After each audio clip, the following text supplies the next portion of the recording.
मित्र और मंत्री आदरणीय श्रीकांत जी, हमारे महानगर के अध्यक्ष और संगठन के लिए निरंतर परिश्रम करने वाले कार्यकर्ताओं में ऊर्जा का संचार करते हुए हर कार्यक्रम को यशस्वी और सफल बनाने वाले श्रीमान विनोद अग्रवाल जी, हमारी जिले की अध्यक्षा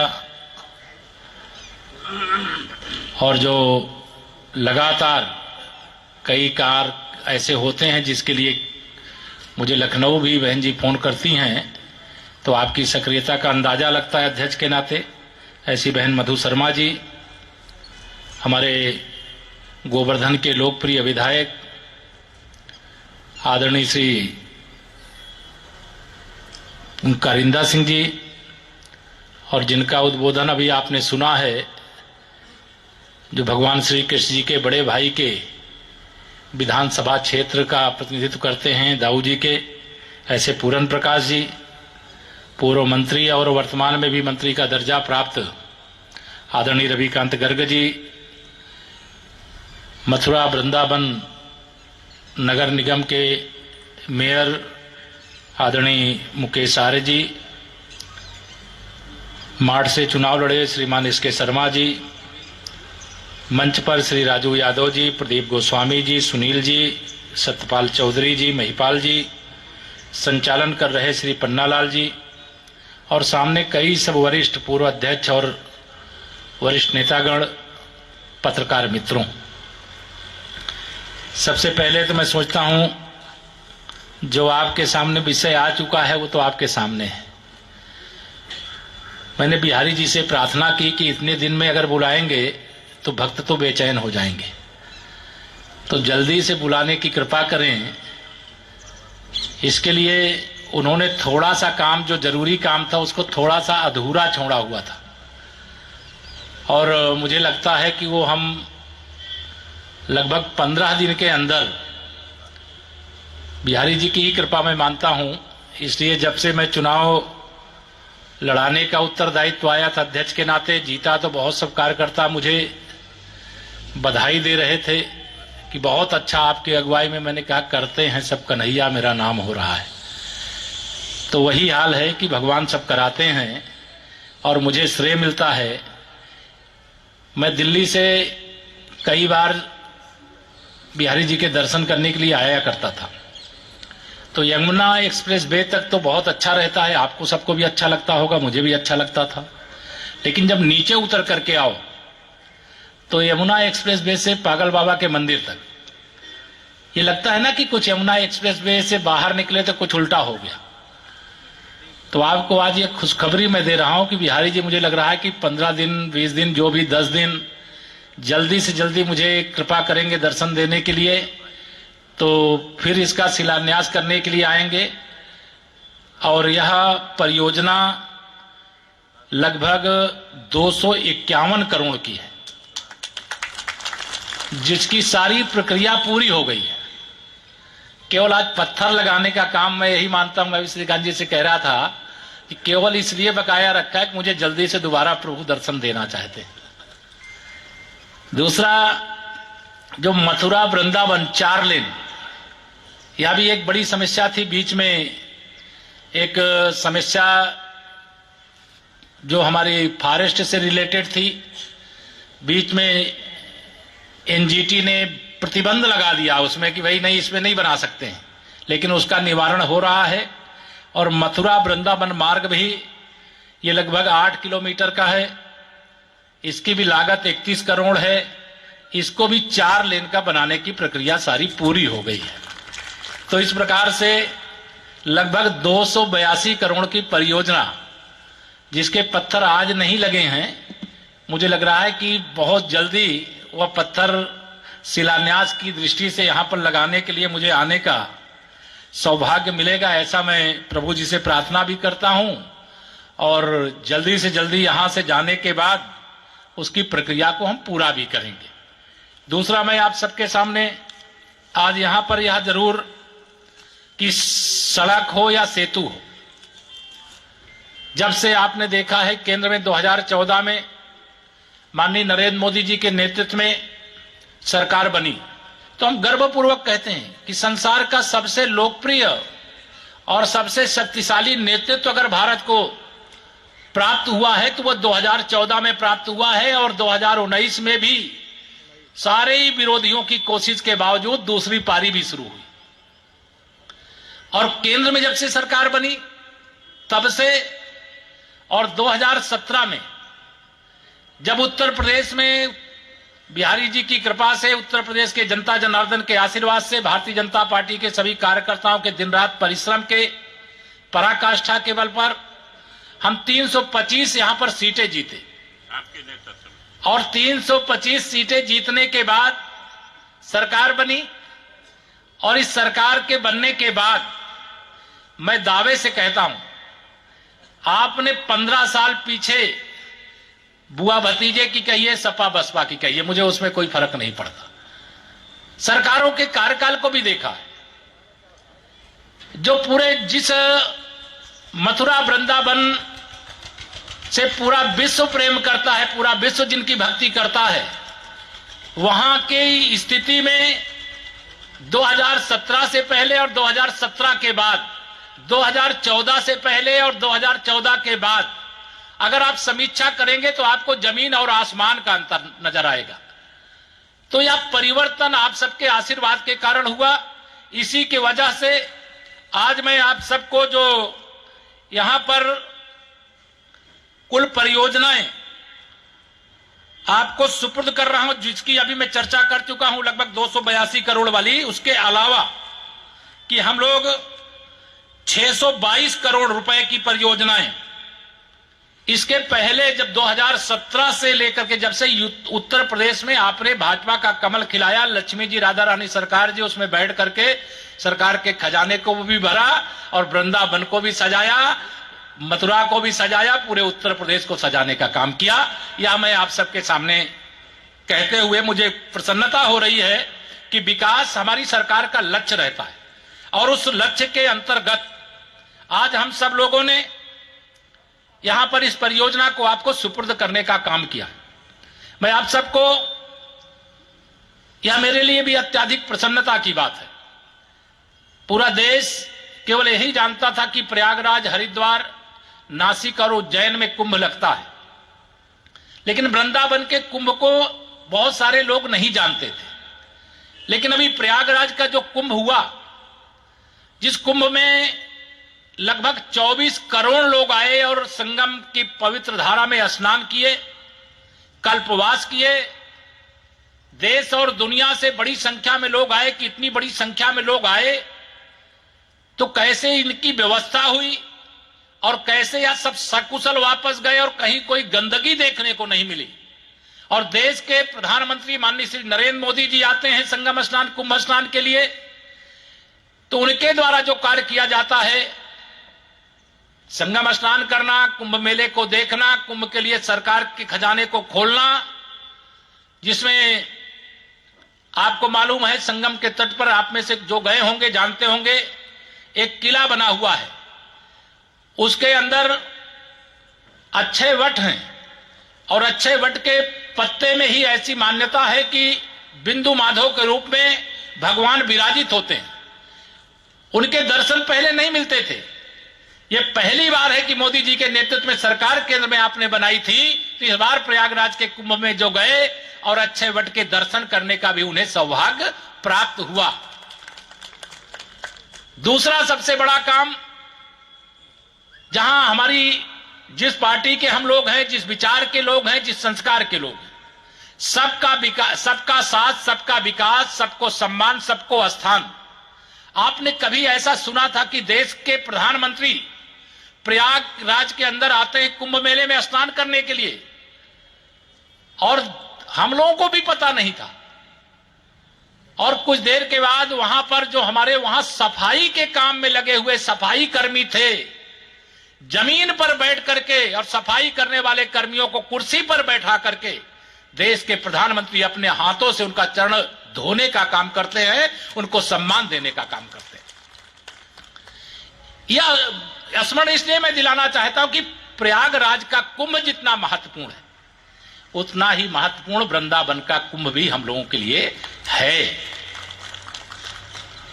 और सरकार में बैठ करके या आपको जो भी लोग बैठे हुए हैं, चाहे मथुरा से प्रतिनिधित्व करने वाले हमारे माननीय श्रीकांत जी सहित सभी हमारे लोकप्रिय माननीय विधायकगण, और चाहे प्रदेश से कहीं से प्रतिनिधित्व करने वाले सभी हमारे विधायकगण और हमारे जो माननीय मंत्रीगण हैं, सबके मन में एक अच्छा भाव रहता है।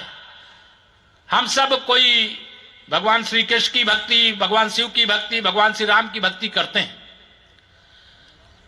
और अगर भगवान शिव जी की भक्ति करने वाले लोग सावन के महीने में भोले बाबा को कांवर लेकर के जाते हैं, उनको जलाभिषेक किया करते हैं।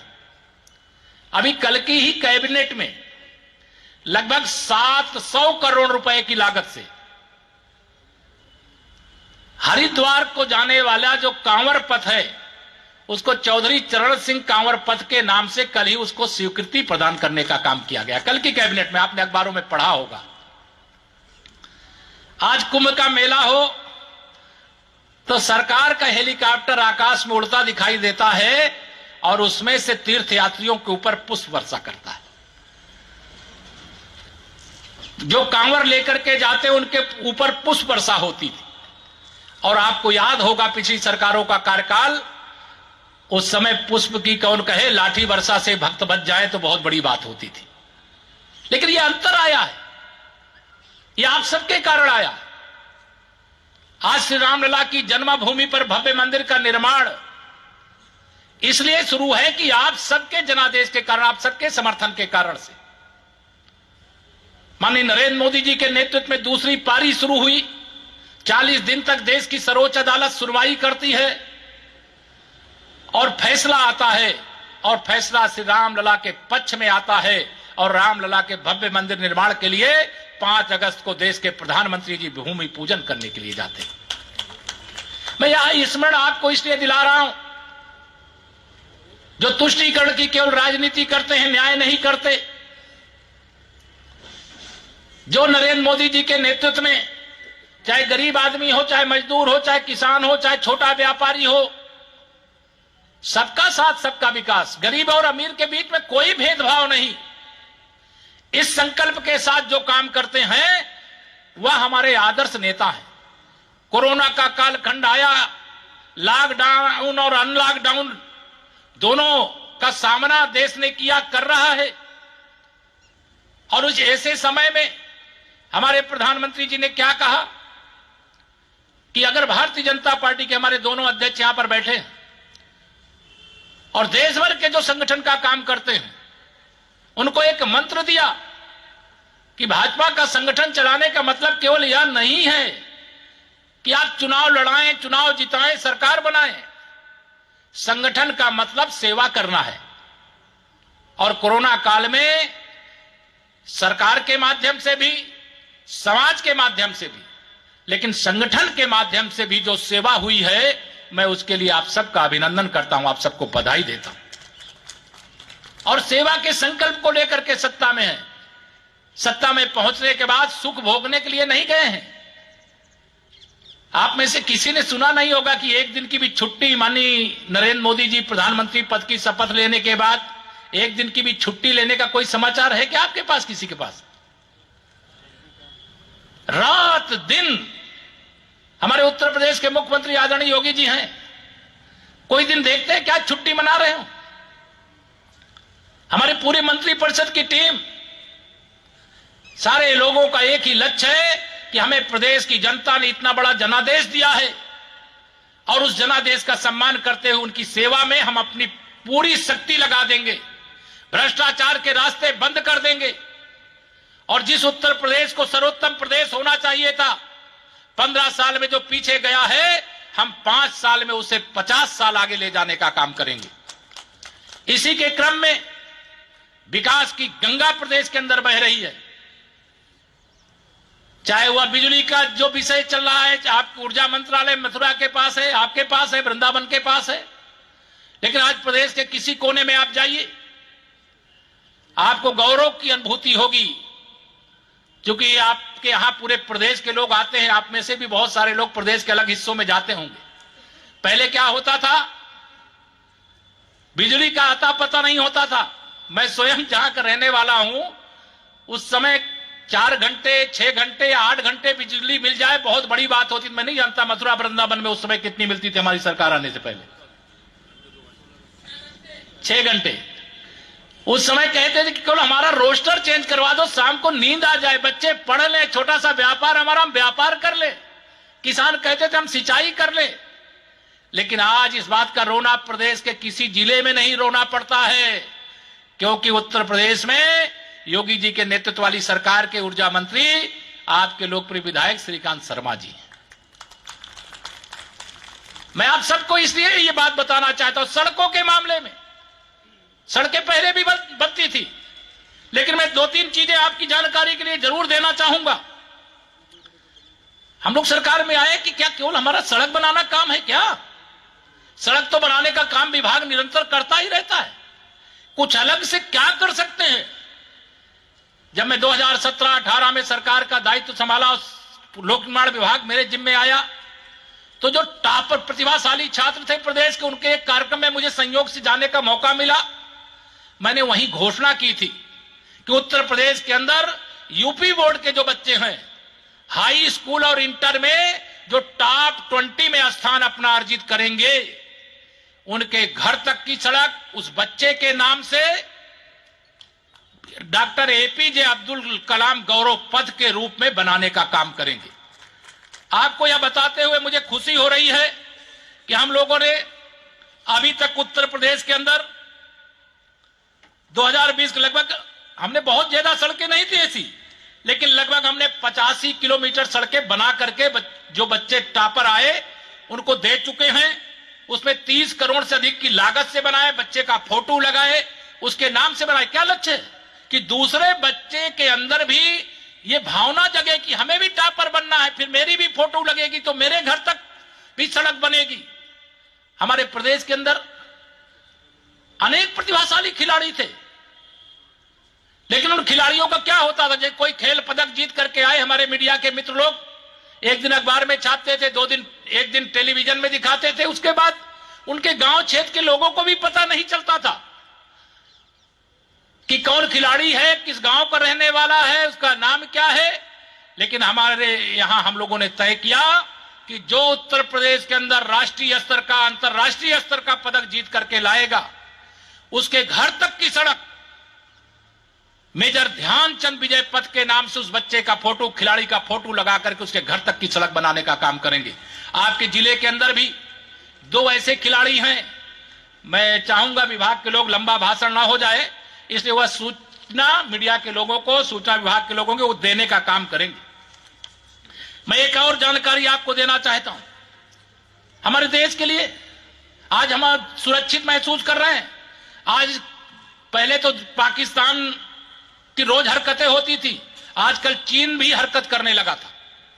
सीमा पर आए दिन संघर्ष की स्थिति पैदा होती थी, लेकिन भारत के वीर बांकुरों ने क्या किसी भारतवासी का शीश झुकने दिया? क्या अगर उन्होंने अपने शौर्य का प्रदर्शन करके देश की रक्षा करते हुए अपना बलिदान दिया, तो उनकी उस शौर्य गाथा की स्मृति बनाए रखने के लिए हम लोगों ने तय किया कि उत्तर प्रदेश की किसी मां का लाल, किसी बहन का भाई, किसी पिता का पुत्र अगर देश के लिए बलिदान देने का काम करेगा, वो बलिदान की कीमत नहीं है, लेकिन उनकी शौर्य गाथा को याद रखा जाए। इसलिए जय हिंद विजय पथ के नाम से हमने ऐसे बलिदानी सैनिकों के घर तक की सड़कों को बनाने का निर्णय लिया और यह उत्तर प्रदेश के अंदर बनाने का काम हो रहा है। सामाजिक उत्तरदायित्व भी हमारा है।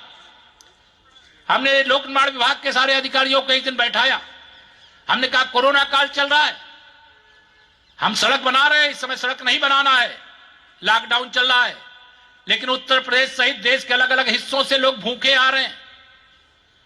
जो रोज कमाने रोज खाने वाले हैं, लोगों के पास अब इस समय रोज खाने कमाने की समस्या पैदा हो गई है। सरकार कर रही है, समाज कर रहा है, संगठन कर रहा है, लेकिन आप लोग भी कुछ कर सकते हो। तो मुझे यह कहते हुए हर्ष हो रहा है कि हमारे विभाग के सभी अधिकारी कर्मचारियों ने मिलकर के तय किया कि हम उत्तर प्रदेश के सभी 75 जिलों में कम्युनिटी किचन चलाने का काम करेंगे और उस कम्युनिटी किचन के माध्यम से राशन के पैकेट भी और भोजन के पैकेट भी कोई भूखा न रहे। ये हमारे प्रधानमंत्री और हमारे मुख्यमंत्री के जो संकल्प थे उसको सफल बनाने में अपना योगदान दिया है। यह मैं आपको इसलिए बताना चाहता हूं कि हमारा सामाजिक दायित्व भी है। हमने सड़क के किनारे खाली जमीन पड़ी है और उस खाली जमीन का कोई उपयोग नहीं है। हमने कहा इसका क्या कर सकते हो, आप सब सुझाव दो। मेरे मन में विचार आया था कि अगर हम सड़क के किनारे जो खाली जमीन है उसमें औषधि वृक्षों को लगाने का काम करेंगे, जिसे हम हर्बल वाटिका का नाम दे रहे हैं। अब हर्बल वाटिका की जरूरत केवल लोक निर्माण विभाग के कोई अधिकारी कर्मचारी को नहीं है, वो समाज की जिम्मेदारी है। हमने कहा उसको बनाइए, बना करके उसको वहां के लोगों को सौंपिए, हमारे विभाग के द्वारा उसकी देखरेख हो और उसमें जो औषधि वृक्ष है वह किसी के उपयोग में आते हैं तो उपयोग में आवे, इसकी व्यवस्था करें। और अभी आप सब जानते हैं कोरोना काल में लोग जगह जगह गिलोय खोज रहे थे, अमृता का पेड़ जिसे गुरेज कई नाम से जानते हैं, खोज रहे थे कि नहीं खोज रहे थे। तो हमने कहा नीम का पेड़ लगाइए, उसके ऊपर गिलोय लगाइए। समाज की जरूरत है, खाली जमीन है, हम पर्यावरण की अनुकूलता भी पैदा करेंगे। हम नई तकनीकी लेकर के हजारों करोड़ रुपए बचाने का काम किए और हजारों करोड़ ही नहीं, हमने कार्बन उत्सर्जन में कमी लाने में भी योगदान दिया।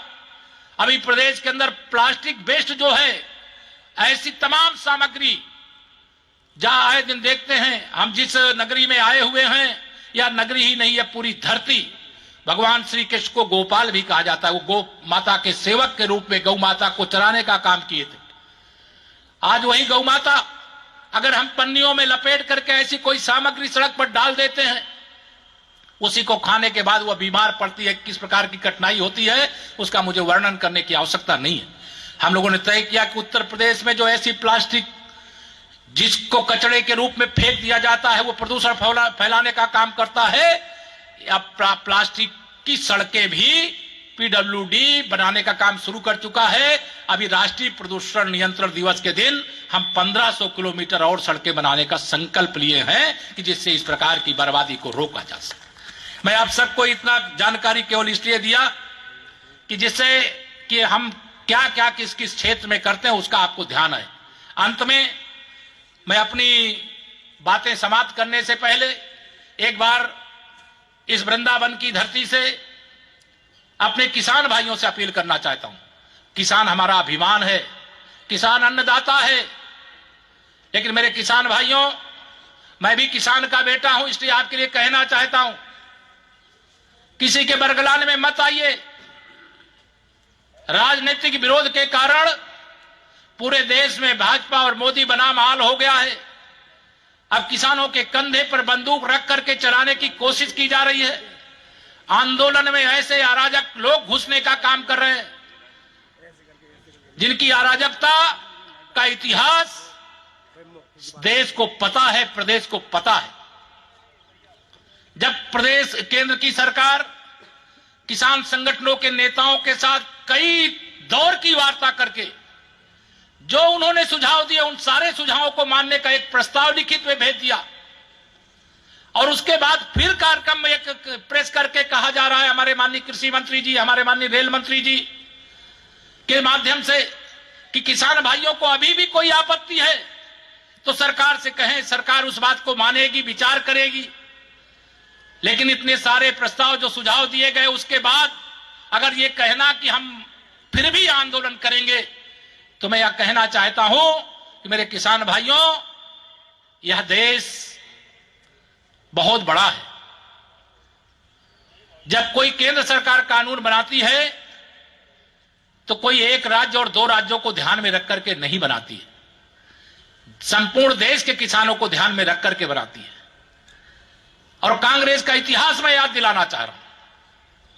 कांग्रेस के एक प्रधानमंत्री थे, वो कहते थे जब हम 1 रुपए दिल्ली से भेजते हैं तो 15 पैसे जिसके पास पहुंचना वहां पहुंच पाता। माननीय नरेंद्र मोदी जी के नेतृत्व वाली सरकार के माध्यम से इस देश के किसानों के लिए अनेक योजनाएं चली। अब किसी किसान को यूरिया के लिए, खाद के लिए लाठी नहीं खानी पड़ती। किसी किसान की फसल बर्बाद हो जाए तो उसको मुआवजे के लिए चक्कर नहीं काटने पड़ते। लेकिन प्रधानमंत्री किसान सम्मान निधि के रूप में छोटा किसान हो चाहे बड़ा किसान हो, लगभग 11 करोड़ देश के किसानों को 2-2 हजार की 3 किस्त के माध्यम से एक वर्ष में 6,000 लगभग 1 लाख करोड़ रुपए अब तक किसानों के खाते में भेजा जा चुका है। अगर यह सरकार कांग्रेस की होती तो 1 लाख करोड़ का 1 लाख करोड़ क्या किसानों के खाते में जाता क्या? उनका सिस्टम तो इस व्यवस्था से चलता था कि 1 लाख करोड़ में से 85,000 करोड़ कहां चला जाएगा उसका पता नहीं चलेगा, केवल 15,000 करोड़ किसानों के खाते में जाता। या जन्मजात किसानों के विरोधी आज किसानों के हमदर्द बन रहे हैं। एक किसान का बेटा होने के नाते मैं पहले भी कह चुका हूं, ये जो राहुल गांधी जी हों, अखिलेश यादव जी हों, या देश के दूसरे भाजपा या मोदी विरोधी जो राजनीति करने का एक ठेका लेकर के घूम रहे हैं कि हम मोदी जी को उखाड़ करके फेंकेंगे, तो मैं उनको कहना चाहता हूं, पहले खेती क्या होती है, किसानी क्या होती है, खेत में और किसानी काम क्या करना पड़ता, फल क्या है, सब्जी क्या है, अन्न क्या है, कौन सा अन्न का प्रकार क्या है, उसका पता कर लो। आपको तो गाजर और मूली के अंतर में, गोभी के फूल और पत्ते की गोभी में, धनिया के पत्ते में और गाजर के पत्ते में भी आपको अंतर नहीं पता होगा। आप किसानों के हितैषी बनते हो। अगर आप किसानों के हितैषी होते तो लगभग 60 साल कांग्रेस की सरकार थी। और मैं आप सबके माध्यम से कहना चाहता हूं, लोग कहिएगा, क्या 60 साल में कभी किसी किसान के खाते में, आज माननीय प्रधानमंत्री जी तो साल में 6,000 दे रहे हैं, इन कांग्रेसियों ने क्या 60 साल में 600 रुपया भी किसानों के खाते में कभी देने का काम किया है क्या? ये किसानों के बैरी हैं, ये गरीबों की खुशी बर्दाश्त नहीं कर सकते, ये किसानों की बढ़ती हुई आमदनी से प्रसन्न नहीं हो सकते, बेघर को घर मिल जाए इससे ये आनंदित नहीं हो सकते, जो अंधेरे में रह रहे थे उनके घर में उजाला पहुंच जाए या इनको बर्दाश्त नहीं है, जो लकड़ी के चूल्हे जला करके भोजन बनाते थे उनके घर में निःशुल्क गैस का कनेक्शन पहुंचे या इनको स्वीकार नहीं है, गरीब आदमी बीमारी से मर जाए लेकिन उनके इलाज की व्यवस्था कर दिया प्रधानमंत्री जी ने आयुष्मान भारत योजना के माध्यम से, यह इनको स्वीकार नहीं है। ऐसी अनेक बातें हैं जिसका वर्णन करते करते बहुत समय लगेगा। इसलिए मैं अपने किसान भाइयों को आह्वान करना चाहता हूं, निवेदन करना चाहता हूं, एक किसान का बेटा होने के नाते किन जन्मजात किसान विरोधियों के चक्कर में ना पड़े। जो आपकी बात है, केंद्र सरकार ने आपसे बातचीत के दरवाजे खुले रखे हैं। जो किसानों के संगठन के संचालक हैं, गंभीरता को समझें और समझ करके अपनी बात को कहें। सरकार न तो एमएसपी खत्म करने वाली है, न मंडी खत्म करने वाली है, न किसी किसान की जमीन को किसी के हाथ बिकने देने वाली है और न किसी किसान की जमीन की नीलामी होने देने वाली है। हर क्षेत्र में हमने कृषि के क्षेत्र में बढ़ावा देने का काम किया है, केंद्र सरकार के माध्यम से भी, प्रदेश सरकार के भी माध्यम से। आज इतना ही निवेदन करके या जो सौगात है आप सब वृंदावन वासियों को और बिहारी जी के चरणों में समर्पित करते हुए अपनी वाणी को विराम देता हूं। एक बार बोलिए तेजी से, बोलिए वृंदावन बिहारी लाल की, बाके बिहारी जी की, राधा रानी सरकार की जय श्री राम, भारत माता की। बहुत बहुत धन्यवाद।